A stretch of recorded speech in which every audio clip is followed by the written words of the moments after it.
bagaimana memenuhi kebutuhan infrastruktur supaya transformasi ekonomi digital ini jalan. Kita tidak mungkin bisa jalan transformasi ekonomi digital kalau tidak ada infrastruktur yang mendorongnya.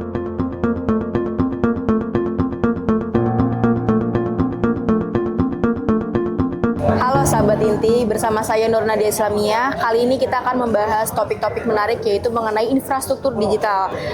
Bapak Marwan selaku Direktur Eksekutif ATSI. Selamat siang Pak, Siang. Selamat datang di Inti Talk. Siap. Baik Pak, menurut Bapak bagaimana memetakan arah pembangunan infrastruktur digital Indonesia ke depannya?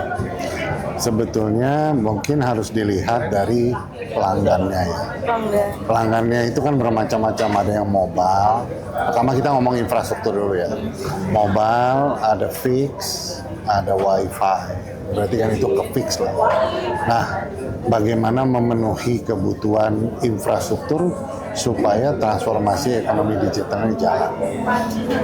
Kita tidak mungkin bisa jalan transformasi ekonomi digital kalau tidak ada infrastruktur yang mendorongnya atau mendukungnya atau menjadi backbone-nya. Untuk itu dari pemetaan itu kita bisa tahu apa saja yang perlu dibangun. Satu, misalnya last mile-nya.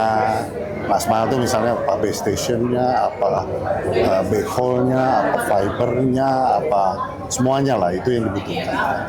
Yang kedua, kita perlu kabel laut, kita perlu data center, kita perlu cloud, ya kan, AI segala. Jadi mulai infrastruktur pasif sampai aktif sampai software, itu semua dibutuhkan untuk membangun transformasi ekonomi digital. Bagaimana sih jangka menengah? Itu pertanyaan kami. Jangka menengah yang dibutuhkan jelas kita butuh infrastruktur yang kuat, yang handal. Dan itu yang sekarang perencanaan itu mesti oleh pemerintah, oleh regulator di-define segera. Sehingga jelas nanti mau ngapain. Kira-kira apa sih Pak tantangan utamanya yang dihadapi Indonesia saat ini dalam pemerataan infrastruktur digital tadi gitu? Terus gimana pemerintah memastikan bahwa sinergi tersebut itu tuh dapat tercukupi melalui daerah-daerah tertinggal seperti 3T itu?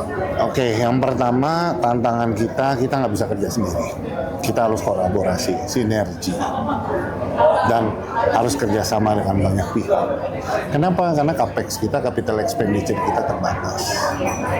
Jumlah penduduk ini 300 juta. Pengguna internetnya sudah hampir 90% lebih.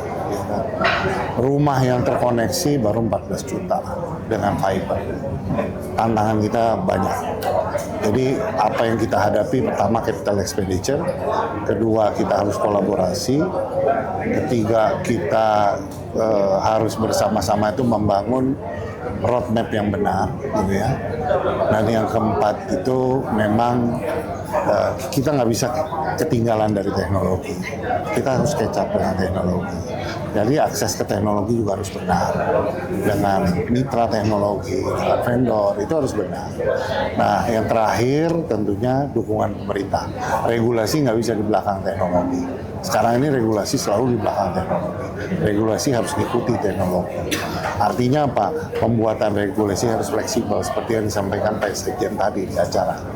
Harus fleksibel, nggak bisa nunggu kaku, nggak bisa melarang, nggak bisa denda, sanksi, itu aja terus. Sebagai regulator udah nggak zaman. Regulator harus melihat ini secepat sesama mungkin agar teknologi bisa di depan bersama regulasi. Itu tantangan. Berarti untuk membangun ekosistem yang kuat tuh kita butuh kerjasama dari berbagai pihak ya Pak? Ya. Seperti pemerintah, industri, dan akademisi seperti Betul. itu ya Pak. Baik, untuk sahabat Inti, nantikan topik-topik selanjutnya hanya di Inti Media.